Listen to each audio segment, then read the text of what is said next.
নমস্কার, ভাস্কর চক্রবর্তী বলছি ওম ERP take থেকে। আমি গতদিনে যে ভিডিওটা করেছিলাম রিগার্ডিং প্র্যাকটিস প্রসেসটা, যারা স্টুডেন্টরা বেসিক্যালি অফিস এমপ্লয়ি আছেন বা অনেক স্টুডেন্ট এরকম আছে যাতে শেষ করে ফেলেছেন অনেক দিন আগে, তারা কিন্তু একদম প্র্যাকটিস করতে পারছেন না বা করবেন কী করে সেটা উৎসাহ পাচ্ছেন না। এই ভিডিওটা দেখে তারা কিন্তু অনেক উৎসাহ পেয়েছে এবং অনেকে আমাকে কল করে জানিয়েছে যে এটা খুব সুন্দর ভিডিও হয়েছে এবং বাকি পার্টটাও যেন তাদেরকে বলে দেওয়া হয়। এটা একটা দিক গেল। দ্বিতীয়ত হচ্ছে যে অনেকের ক্ষেত্রে আমি প্রবলেম দেখছি টিকোড মুখস্থ করাটা একটা ভুলভাল প্রসেসে মুখস্থ করছে। সেই একটা সুন্দর প্রসেস তাকে বলে দেওয়া, এবং আমাকে ভিডিওতেও রিকোয়েস্ট এসছে, অনেকে ফোন করে বলেছে। এটা একটা পার্ট গেল। আর থার্ড পার্ট যেটা, আজকে ভিডিওটা হয়তো একটু বড় হবে, সেটা হচ্ছে আমি একটা স্টোরি আপনাদেরকে বলবো। সেখানে হচ্ছে যে বিলিভ প্যাটার্ন যদি কারো স্ট্রং থাকে তাহলে সেটা কোন লেভেলে মানুষকে নিয়ে যেতে পারে, কি দিতে পারে, সেটা হচ্ছে আজকের থার্ড পার্ট। এনিওয়ে, ফার্স্ট পার্টে যদি বলি যে ফাইন্যান্সের লোকেরা যারা জিএল আলটিমেট অবধি করে ফেলেছিলেন, জিএল পোস্টিং বোধহয় সম্ভবত হয়েছিল, যদি জিএল পোস্টিং নাও করেন তাহলে আপনারা এই নেক্সট উইকে যখন প্র্যাকটিস করবেন তখন আমরা জিএল পোস্টিংটা করার আগে জিএল আবার 2-4টে ক্রিয়েট করে নেবেন, করে নিয়ে তারপর জিএলগুলোকে পোস্টিং করবেন। এবং এই পোস্টিংয়ের ক্ষেত্রে F-02 যেটা নর্মাল আমাদের পোস্টিং কি দিয়ে সেটা, আর হচ্ছে যে আপনার FB50 যেটা হচ্ছে আমাদের ইজি অ্যাক্সেস মেথডে যে করাটা, সেইটা, এই দুটোকেই কিন্তু আপনারা করার চেষ্টা করবেন। এবং দুটো করা হয়ে গেলে তারপর আপনারা FBL3N দিয়ে রিপোর্টিং দেখা এবং FS10N করে রিপোর্টিং দেখা, এইগুলোকে সব কমপ্লিট করে ফেলবেন। ঠিক আছে, আমার মনে হয় এটা করতে একদিনই এনাফ, এর বেশি লাগা উচিত নয়। ঠিক আছে, জিএল ক্রিয়েশন আগের দিন করেছেন, জিএল ক্রিয়েশনকে একবার ফার্দার করে নিয়ে এটা মনে হয় খুব ভালোই হবে। নাহলে যদি জিএল ক্রিয়েশন নাও করে থাকেন তাহলে আজকের এই ফার্স্ট ডেতে জিএল ক্রিয়েশনটা করে নিন, করে নিয়ে এবং তার পরের দিনকে সেকেন্ড ডেতে সেই ক্রিয়েশনকে একবার রিপিট করে নিয়ে জিএল পোস্টিংটা করে নিন।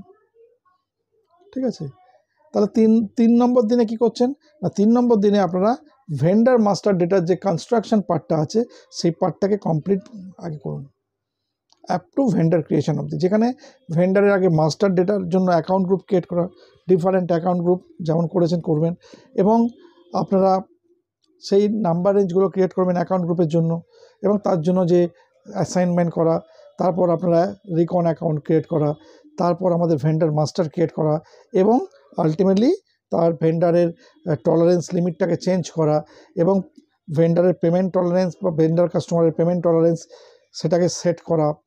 তারপর হচ্ছে আপনার যে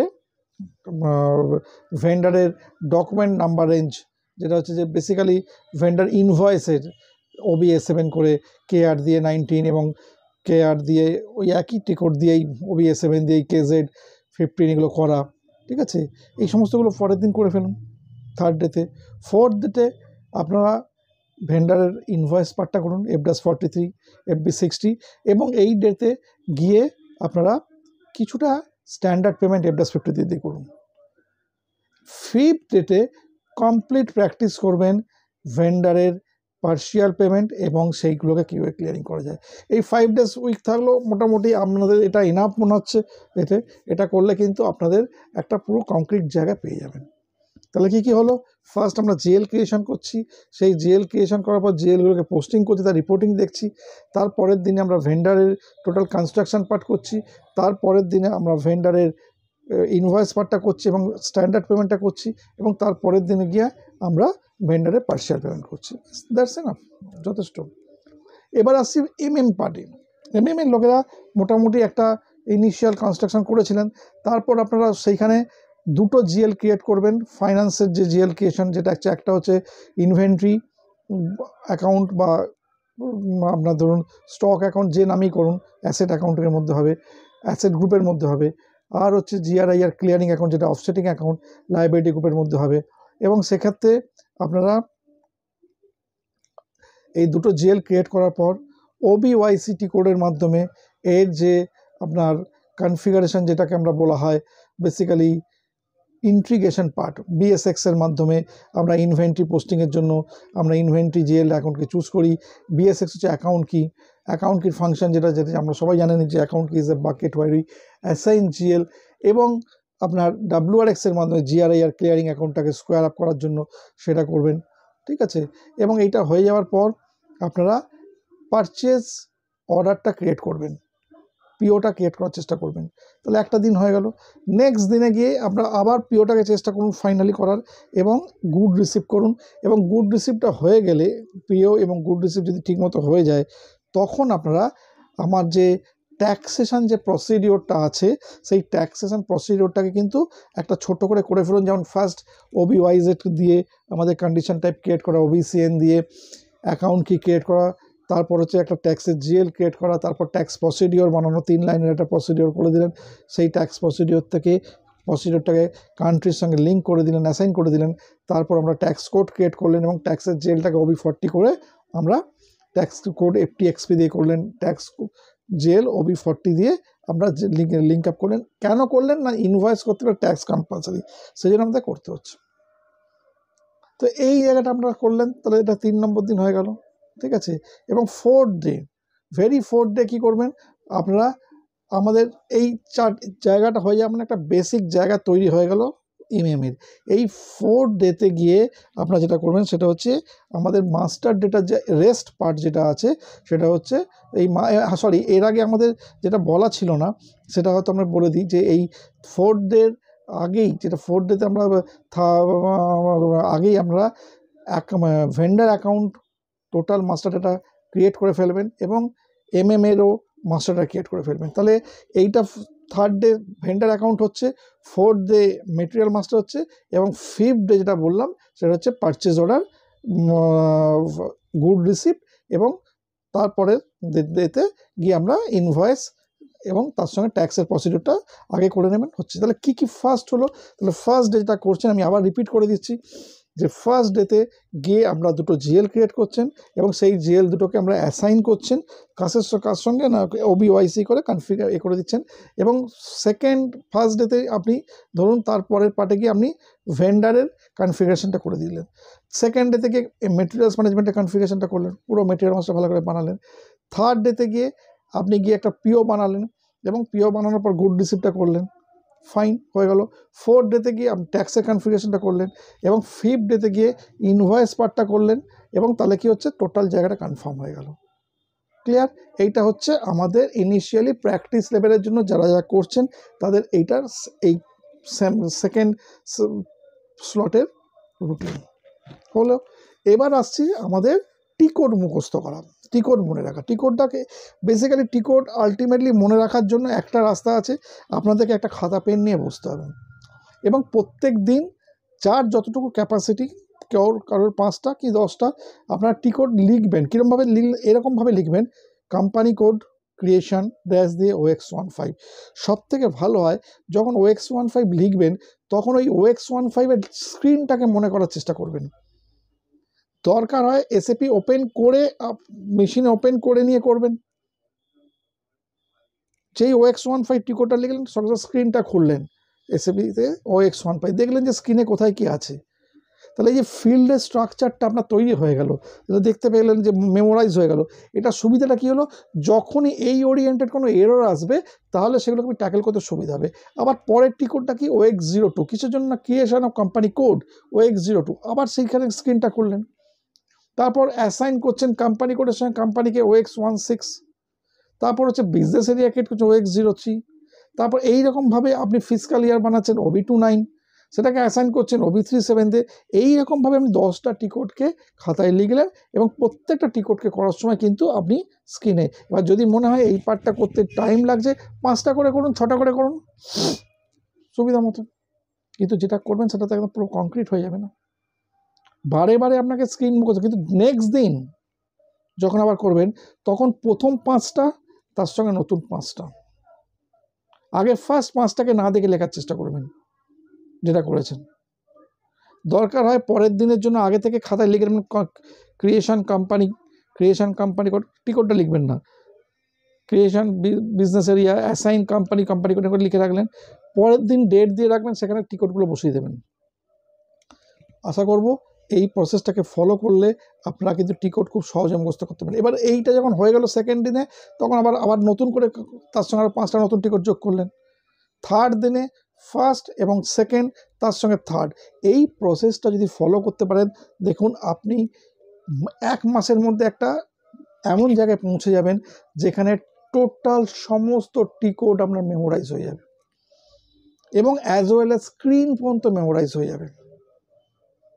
তবে গিয়ে কিন্তু আলটিমেট আপনার মেইন যে অবজেক্টিভ, মেইন যে গোল, মেইন যে আপনার উদ্দেশ্য, যে জন্য আপনি এই এসএপি করতে এসেছেন, সেটা ফ্রুটফুল হবে।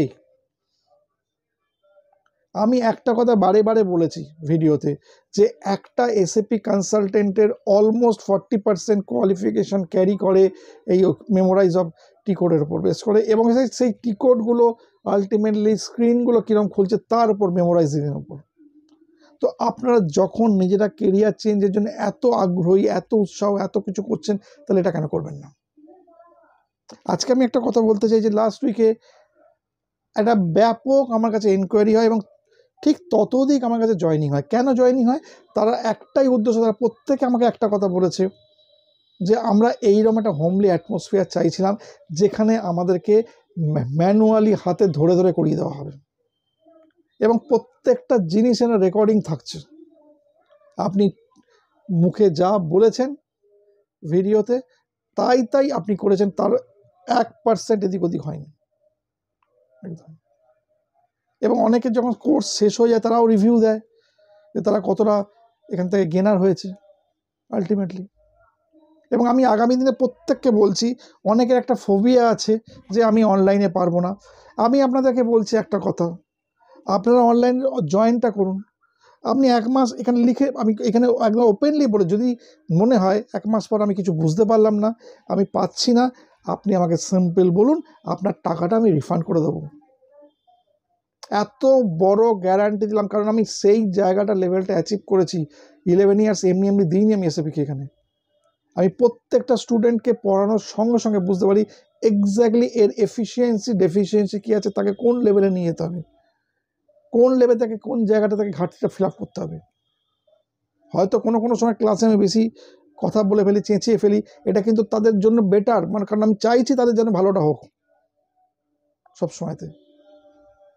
তো সেই জন্য আমি বারে বারে বলছি আপনাদের একটা কথা, আপনারা অনেক স্টুডেন্ট করছেন এবং খুব উৎসাহের সঙ্গে, অত্যন্ত আগ্রহের সঙ্গে তারা কিন্তু শিখছেন, এবং দিনের দিন কিন্তু আমি দেখছি এই আগ্রহটা বৃদ্ধি পাচ্ছে আস্তে আস্তে। ঠিক আছে, তো আমি সেইভাবে চেষ্টা করছি সবাইকে সাপোর্টটা দেওয়ার। থার্ড, আজকে যেটা কথা, সেটা হচ্ছে বিলিভ প্যাটার্ন।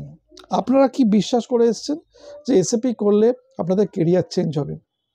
আমি অনেককেই দেখি এসএপি করেছে, 6 মাস হয়ে গেছে, 8 মাস হয়ে গেছে, জব পাচ্ছে না। পুরো একটা কথা খুবই চিপলি ইউজ করে, ফার্স্টেশন। আরে এত সহজ জিনিস ফার্স্টেশন, এত সহজ, আমি তার কাছে বশ হয়ে যাব একদম? আমার স্যার ফার্স্ট এড হয়ে যাচ্ছে, আমি আর পাচ্ছি না। আরে আজকে আমাকে দেখেছি, আমাকে কেউ ফার্স্ট এড করতে পারে নাকি? আজকে আমার যদি 1 মাস কোনো স্টুডেন্ট না আসে, তাও আমি কোনোদিন ফার্স্ট এড হবো না, কারণ আমি তো জানি আমার আলটিমেট কোয়ালিটি আছে। আজকে এই মাসে আছে, হয়তো স্টুডেন্টদের যাদের প্রবলেম তারাই এলো না, পরের মাসে আসবে, আর আমি ফার্স্ট এড কেন হব? আমার তো ফার্স্ট এড কোনো জায়গা, ইউনিভার্সকে আমি টোটালি বন্ড দিয়ে এসেছি যে আমি এখানে কেরিয়ার করবো, সে আমাকে হেল্প করার জন্য বসে আছে, আমি কেন কিছু না ফার্স্ট এড হবো? তো এই প্রসঙ্গে একটা ছোট্ট গল্প বলি। আমাদের এইটা ভারতবর্ষেরই ঘটনা এবং সত্য ঘটনা। একজন বিখ্যাত ডক্টর মাজিদ, উনি ক্যান্সার স্পেশালিস্ট ছিলেন এবং মানুষ হিসেবে অসাধারণ মানুষ ছিলেন।